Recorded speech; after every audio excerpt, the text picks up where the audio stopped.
दोस्तों नमस्कार, स्वागत है आप सभी का online data first YouTube channel पे। इस वीडियो में हम बात करने वाले हैं बीएड बनाम बीटीसी को लेकर आज सुप्रीम कोर्ट में हुई सुनवाई के बारे में। साथ ही हम बात करेंगे किसकी जीत के बारे में। इसके अलावा और भी बहुत सारी अपडेट जो कि आप सभी के मतलब की है बीएड बनाम बीटीसी के बारे में ऑथेंटिक जानकारी आपको दी जाएगी। तो चलिए दोस्तों वीडियो शुरू करते हैं। तो दोस्तों जब भी बात ऑथेंटिक जानकारी की आती है तो आपको ऑनलाइन डेटा फर्स्ट चैनल सबसे आगे खड़ा होता हुआ दिखाई देता है और इस वीडियो में भी आपको इसी माध्यम से जानकारी दी जाएगी। लेकिन उससे पहले आपको बताया जाएगा कि आज की तारीख में जब सुनवाई देखने के लिए मिली तो लाइव सुनवाई आप सभी को दिखाई गई सुप्रीम कोर्ट के अंदर से। जैसा कि आप सभी को यहाँ से देखने के लिए मिलेगा लाइव सुनवाई 3 घंटे 28 मिनट आज की तारीख में सुनवाई देखने के लिए मिली। तो मैं आपको वही बताऊंगा जो सही होगा, ऑथेंटिक होगा। कुछ भी ऐसा मनगढ़ंत आप सभी को लोग जो बता देते हैं ऐसा कुछ भी नहीं होगा, क्योंकि आप जानते हैं कि जब हम किसी सुनवाई से संबंधित जानकारी को 3 घंटे देखेंगे, मैंने भी आपके साथ में 3 घंटे तक इस मुद्दे को सुना है और उसके बाद आपको बताया है। यहाँ पे आप सभी के सामने कपिल सिब्बल जी देखने के लिए मिल जाते हैं जिन्होंने बीएड को लेकर अपना पक्ष रखा है बीएड बनाम बीटीसी मामले में, ठीक है ना। तो मैं आप सभी को वही जानकारियाँ दूंगा जो ऑथेंटिक होंगी और सही होंगी। बस शर्त इतनी सी है कि आप सभी वीडियो को लाइक कर दें, शेयर कर दें और चैनल को सब्सक्राइब कर लें, क्योंकि ऑथेंटिक जानकारी आपको आज भी मिलेगी और हमेशा ही मिलेगी। तो जैसा कि दोस्तों आप सभी जानते हैं कि जब आज की तारीख में सुनवाई शुरू हुई तो सबसे पहले जो बहस देखने के लिए मिली वो बीटीसी अधिवक्ताओं के माध्यम से हुई, क्योंकि कल की तारीख में जो बहस हुई थी वो आप सभी जानते हैं वो देखने के लिए मिली थी आप सभी को बीएड के अधिवक्ताओं के माध्यम से। और आज की जो बहस की शुरुआत की वो आपको देखने के लिए मिले बीएसटीसी के अधिवक्ता राजस्थान के एजी के माध्यम से बहस की गई थी, क्योंकि इन्होंने ही सुप्रीम कोर्ट से बीएड को बाहर करवा दिया था, राजस्थान हाईकोर्ट से बाहर करवा दिया था, सॉरी, है ना। तो इसी आधार पे उनके अभ्यर्थियों ने सोचा कि चलो इन्होंने इतनी अच्छी बहस की थी तो क्यों ना इनको यहाँ पे लेकर के आए। जब ये यहाँ पे बहस करने के लिए आए तो ज़्यादा कोई प्रभाव नहीं पड़ा। इनकी आवाज़ से कहीं ना कहीं ऐसा ही महसूस हो रहा था कि जज के साथ लड़ रहे हैं, लेकिन ऐसा नहीं था। अगर आप सुनेंगे तो आपको पता चलेगा। लेकिन जब इन्होंने आज की तारीख में सुनवाई शुरू की तो बहुत सारे ऐसे पॉइंट रखे, चाहे वो एनसीटी के बारे में हो या फिर इसके अलावा और भी कई पॉइंट मैं आपको आगे बताने वाला हूँ। बस मैं आपको थोड़ा समझा रहा हूँ कि आज किस किसने बहस की। फिर उसके बाद में आपको जो अंत में बहस देखने के लिए मिली वो यहाँ पे आती हैं कपिल सिब्बल जी।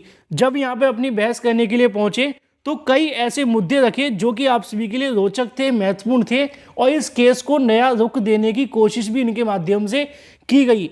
अभी बीएसटीसी मुद्दे को लेकर कल फिर से सुनवाई होने वाली है और कल भी बीएसटीसी या फिर बीएड के अभ्यर्थी अपना पक्ष रखेंगे, मतलब कि कल फैसला नहीं हो पाएगा। अब अगर बात की जाए कि बीएड बनाम बीटीसी को लेकर सुप्रीम कोर्ट में क्या क्या हुआ तो मैं आप सभी को बता दूं कपिल सिब्बल जी के माध्यम से आज की तारीख में जब बहस की गई तो उनका जो योग्यता को लेकर सबसे बड़ा सवाल था। आप जानते हैं कि बीएड को लेकर यह कहा जाता है कि बीएड के जो अभ्यर्थी हैं वो अपर प्राइमरी के लिए योग्य हैं, साथ ही प्राइमरी के लिए भी बेस कोर्स कराने के बाद में योग्य हैं। लेकिन ये भी बात कही जाती है कि जो बीएड वाले अभ्यर्थी हैं वो यहाँ से ज़्यादा इंटेलिजेंट है या फिर ज़्यादा नॉलेजेबल है अकॉर्डिंग टू बीटीसी या फिर डीलेड। ये इसलिए कहा जाता है, मैं नहीं कह रहा हूँ, अधिवक्ता कहते हैं, ठीक है। वही जानकारी आपको दे रहा हूँ, सुनिएगा। वो इसलिए कहते हैं क्योंकि जो बीएड वाले अभ्यर्थी होते हैं वो यहाँ पे 6 to 8 को भी पढ़ाते हैं। इसके अलावा टीजीटी पीजीटी के माध्यम से जो आप सभी के इंटरमीडिएट तक की होते हैं उनको भी पढ़ाते हैं। तो ऐसे में उनके माध्यम से कहा जाता है कि जो बीएड के अभ्यर्थी होते हैं वो यहाँ पे हायर एजुकेशन को बढ़ाते हैं तो उनको ज़्यादा नॉलेज भी होती है।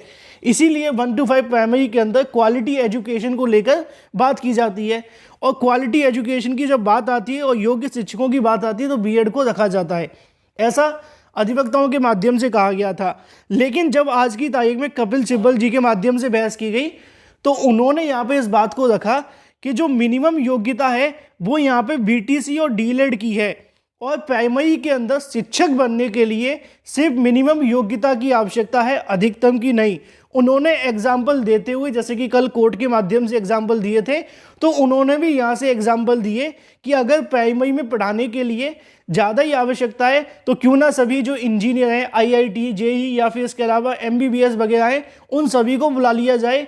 तो कपिल सिब्बल जी के माध्यम से ये भी कहा गया कि अगर हम यहाँ से हायर एजुकेशन की तरफ जाएंगे तो यहाँ पे जो प्राइमरी के अंदर शिक्षक बनने के लिए योग्यता होगी उसमें बड़ी सी बड़ी योग्यता को फिर शामिल कर लिया जाएगा। उन्होंने कहा कि प्राइमरी में पढ़ाने के लिए जो मिनिमम योग्यता है बीटीसी और डीएड है, पहला। दूसरा, उन्होंने इस बात को भी समझाने की कोशिश की कि जो प्राइमरी के अंदर बीएड बनाम बीटीसी का मामला लगा हुआ है, उसमें बीटीसी इसलिए भी आगे है, ऐसा कपिल सिब्बल जी कहते हैं कि उनको पढ़ाने के लिए पेडागोजी काफ़ी महत्वपूर्ण है, उनको इससे संबंधित कोर्स करवाए जाते हैं और पूरे के पूरे 4 साल तक वो इस बात को समझते हैं कि कैसे उनको 1 to 5 वाले शिक्षकों को पढ़ाना है। इसीलिए उनके माध्यम से मिनिमम योग्यता को लेकर बहस की गई। फिलहाल ये तो बात हो जाती है मिनिमम योग्यता के बारे में, और इसको लेकर जज भी सहमत दिखाई दिए। अब बात कर ली जाए यहाँ से एनसीटी की अधिसूचना के बारे में। जब आज की तारीख में सुनवाई शुरू हुई तो राजस्थान के एजी के माध्यम से बहस की गई, जैसा कि मैंने आपको स्टार्टिंग में दिखाया, इसीलिए दिखाया था जिससे आप चीज़ों को कनेक्ट कर सकें। तब उन्होंने आज की तारीख में एनसीटी की अधिसूचना को लेकर सवाल खड़े किए, जिसके अंदर उन्होंने कहा कि जो एनसीटी की अधिसूचना है वही अवैध है।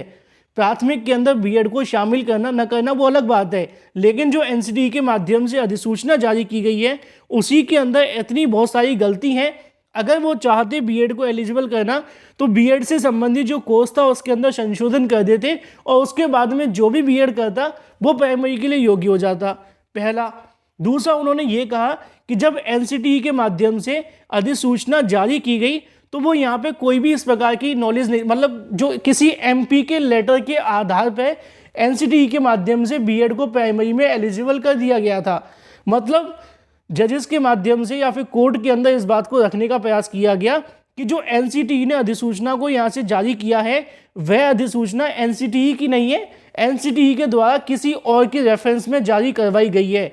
मान लीजिए उनका कहना यह था कि किसी एमपी के माध्यम से एक लेटर लिखा गया था कि प्राइमरी के अंदर बीएड वाले छात्रों को एलिजिबल कर दिया जाए, और उसी लेटर के आधार पर प्राइमरी के अंदर बीएड को एलिजिबल कर दिया गया और एनसीटी ने अधिसूचना जारी कर दी।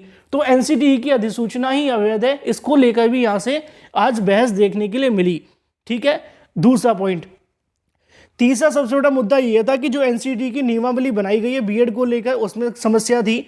उनका कहना यह था कि जो एनसीटी ने बीएड को शामिल किया तो इस बात को लिख दिया कि अगर आवश्यकता पड़े तो डीएलएड छात्रों की संख्या कम होने पर बीएड छात्रों को शामिल किया जा सकता है या फिर शामिल किया जाने पर विचार किया जा सकता है। अब जब विचार करने की बात आई तो इसको लेकर भी उन्होंने कहा कि यहाँ पर सिर्फ विचार करने की बात की गई है, ये नहीं कहा गया कि हर भर्ती के अंदर बीएड को एलिजिबल किया जाए जब आपके पास में डीएलएड बीटीसी ना हो। तो सवाल ये भी देखने के लिए मिला कि यूपी के अंदर 2011 में बीएड शामिल था, तो उसमें उनका कहना था कि वहाँ इमरजेंसी थी, उस टाइम पे इतने डीएलएड बीटीसी करने वाले लोग नहीं थे, इसलिए बीएड को लाना सही फैसला था, ऐसा कोर्ट ने भी इस बात को माना। तो कई इस प्रकार के क्वेश्चन देखने के लिए मिले और आज की जो बहस थी वो एनसीटी की नियमावली को लेकर या फिर एनसीटी के माध्यम से बनाए गए कानूनों के अंदर जो कमियां हैं उनको दूर करने से संबंधित देखने के लिए मिली। तो ये तो बात हो जाती है एनसीटी के बारे में। इसके अलावा एनसीटी से भी जवाब मांगे गए हैं। अभी एनसीटी इसको लेकर कल की तारीख में फिर से जवाब दाखिल करेगी। बीएड को लेकर जैसा कि मैंने आपको बताया कि क्वालिटी एजुकेशन पे जोर देने की बात की गई और क्वालिटी एजुकेशन को सामने रखा गया, इसलिए बीएड को लाया गया। लेकिन सबसे बड़ी प्रॉब्लम यहाँ पे आप सभी जानते हैं कि बीएड की जब बात आती है तो बेस कोर्स को लेकर सवाल किए जाते हैं, और बेस कोर्स के बारे में आप ये भी जानते हैं कि बीएड के लिए जो बेस कोर्स करवाया जा रहा है उसके लिए संस्थाएं पूरे देश के अंदर मौजूद नहीं है। राजस्थान के अंदर भी बेस कोर्स कराने के लिए कोई भी संस्था नहीं है। तो इस बात को भी राजस्थान हाईकोर्ट ने ध्यान में रखा और इस बात के आधार पर बीएड को बाहर करने का भी उन्होंने एक पॉइंट रखा। बाहर करने के लिए जो पॉइंट होते हैं उसमें से एक पॉइंट ये भी था। तो ऐसे ही आज की तारीख में रखा गया कि बीएड को कराने के बाद में जो बेस कोर्स करवाना पड़ रहा है उसके लिए बहुत सारी ऐसी संस्थाएं उनके पास नहीं है, या फिर पूरे देश के अंदर इतनी संस्थाएं नहीं है जो एनसीटी से अप्रूव हों, क्योंकि जो बेस कोर्स करवाया जाएगा वो एनसीटी से अप्रूव होना चाहिए। तो ऐसी क्या संस्थाएं आपके पास हैं या फिर आपके राज्य में हैं या पूरे देश के अंदर कहीं पे है कि नहीं? अगर नहीं है तो फिर बीएड को कैसे एलिजिबल किया जाएगा? यूपी के अंदर ही आप देख लो 2 साल हो गए होने वाले हैं और अभी तक बेस कोर्स नहीं करवाया है। तो ये चीज़ें आप सभी के सामने है। तो कई मुद्दों को लेकर बहस देखने के लिए मिली। एक समय ऐसा भी आया जब बीएड बीटीसी के अधिवक्ता आपस में लड़ गए। मतलब लड़ना की मतलब है कि भिड़ गए। भिड़ने का मतलब ये था कि कपिल सिब्बल जी के माध्यम से जब बहस की जा रही थी तो उन्होंने किसी ऐसे नोटिस को सामने रख दिया जो नोटिस ना तो उन्होंने अपोजिशन को दिया था और ना ही वो नोटिस जज के सामने पेश किया था। उन्होंने उस मुद्दे को लेकर बहस करनी शुरू कर दी। इसी पर बीएड के वकील पीएस पटवालिया जी के माध्यम से कपिल सिब्बल जी का ऑब्जेक्शन करते हुए बहस करना शुरू किया गया और उन्होंने उस मुद्दे को कल के लिए रख दिया और कहा कि सभी को एक नोटिस दिया जाए, फिर उस मुद्दे पर बहस की जाए। इन शॉर्ट, आज की तारीख में जो सबसे बड़ा हाईलाइट देखने के लिए मिला सुनवाई का वो ये था कि कपिल सिब्बल जी के माध्यम से जो बहस की गई, जैसे ही कपिल सिब्बल जी के माध्यम से बहस की शुरुआत की गई तो एक अलग लेवल पे बहस जाती हुई दिखाई दी प्राथमिक के अंदर बीएड बनाम बीटीसी के बारे में। अब सबसे बड़ा सवाल ये है कि भाई किसकी जीत और किसकी हार। तो देखो, जैसा कि आप जानते हैं कि आज जो सुनवाई हुई है वो 3 घंटे से ज़्यादा की हुई है और 3 घंटे की सुनवाई को 10 मिनट की वीडियो में बता पाना आसान नहीं है, लेकिन मैंने आपको मेन पॉइंट बता दिए हैं।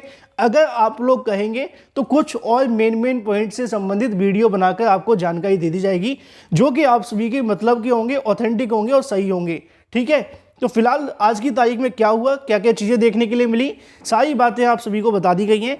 और भी बहुत सारे अनगिनत ऐसे पॉइंट हैं जिनको अगर मैं आपको इंग्लिश से हिंदी में ट्रांसलेट करूंगा तो वाकई आप कहेंगे कि सर इस प्रकार की बहस हुई है और अच्छी बहस देखने के लिए मिली है। लेकिन अभी किसके पक्ष में फैसला होगा, किसकी हार जीत होगी, इसके लिए आपको थोड़ा सा इंतजार करना पड़ेगा, क्योंकि आप जानते हैं कि पहले बीएड ने बहस की, अब बीएसटीसी की अभ्यर्थी बहस कराएं, फिर उसके बाद में दोनों के अधिवक्ता काउंटर क्वेश्चन करेंगे और फिर उसके बाद कोई अंतिम फैसला देखने के लिए मिलेगा। तो कल तक का इंतजार करिए। ऑथेंटिक जानकारी के चैनल को सब्सक्राइब करिए, बेल आइकन को दबाइए। फिलहाल इस वीडियो के माध्यम से इतना ही। Thank you for watching this video.